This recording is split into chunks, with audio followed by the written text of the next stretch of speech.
नमस्कार। प्रभा साक्षी के पॉडकास्ट में आप सभी का स्वागत है। आज के इस एपिसोड में हम बात कर रहे हैं भारत की उस वैज्ञानिक उपलब्धि की जिसने न केवल देश की तकनीकी क्षमता को एक नई ऊंचाई पर पहुंचाया है, बल्कि वैश्विक परमाणु ऊर्जा परिदृश्य में भी एक मजबूत संदेश दिया है। तमिलनाडु के कलकम में स्थित 500 megawatt electric prototype fast breeder reactor यानी कि PFBR ने 6 अप्रैल को पहली बार क्रिटिकलिटी हासिल कर लिया। आसान भाषा में समझे तो इसका मतलब है कि इस रिएक्टर ने खुद से चलने वाली नियंत्रित परमाणु श्रृंखला अभिक्रिया शुरू कर दी है। यह वही क्षण है जब कोई रिएक्टर वास्तव में जीवित माना जाता है।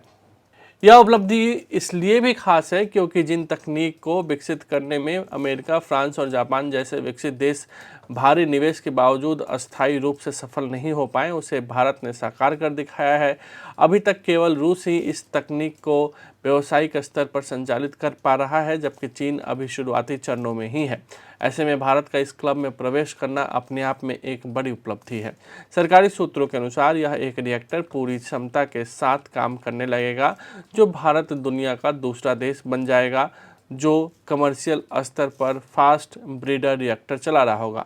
यह इसलिए भी अहम है क्योंकि भारत के पास पारंपरिक न्यूक्लियर ईंधन यानी कि यूरेनियम की सीमित उपलब्धता है, लेकिन दूसरी तरफ भारत के पास थोरियम का विशाल भंडार मौजूद है, खास करके तटीय इलाकों में। यह रिएक्टर इसी रणनीति का हिस्सा है, कम यूरेनियम और अधिक थोरियम से संतुलन का एक स्मार्ट समाधान। अगर इसे और सरल तरीके से समझें तो यह रिएक्टर सिर्फ ऊर्जा पैदा नहीं करता, बल्कि जितना ईंधन इस्तेमाल करता है उससे ज़्यादा नया ईंधन भी तैयार कर सकता है। यही ब्रीडर तकनीक की खासियत है, यानी भविष्य में भारत अपने ही संसाधनों के दम पर लंबे समय तक बिजली उत्पादन कर सकता है, वह भी बिना किसी बाहरी निर्भरता के। यह उपलब्धि भारत के 3 चरणीय परमाणु कार्यक्रम के दूसरे चरण में प्रवेश का संकेत है। एक ऐसा विजन जिसे दशकों पहले डॉक्टर होमी जहांगीर भाभा ने देखा था। पहले चरण में प्राकृतिक यूरेनियम से ऊर्जा और प्लूटोनियम तैयार होता है, दूसरे चरण में वही प्लूटोनियम फास्ट ब्रीड रिएक्टर के इस्तेमाल होता है और तीसरे चरण में थोरियम से यूरेनियम 233 बनाकर भविष्य की ऊर्जा जरूरतें पूरी की जाती है। आज हम बात करते हैं कि आखिर दुनिया के बड़े देश इस तकनीक में पीछे क्यों रह गए। अमेरिका ने 1960 के दशक में फर्मी 1 रिएक्टर के साथ शुरुआत की थी, लेकिन तकनीकी खामियों के चलते यह प्रोजेक्ट सफल नहीं हो पाया।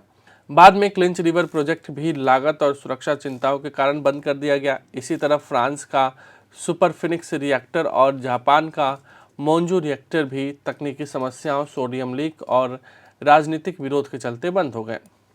इन असफलताओं के पीछे एक बड़ा कारण यह भी था कि इन देशों के पास यूरेनियम की पर्याप्त उपलब्धता थी, जिससे उन्हें इस जटिल और जोखिम भरी तकनीक को आगे बढ़ाने की उतनी ज़रूरत महसूस नहीं हुई।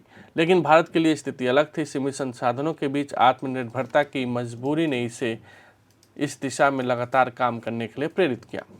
प्रधानमंत्री नरेंद्र मोदी ने इस उपलब्धि को भारत की परमाणु यात्रा में एक निर्णायक मोड़ बताया है।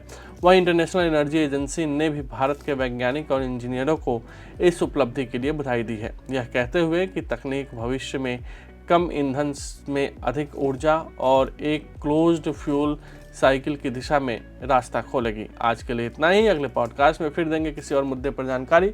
तब तक नमस्कार।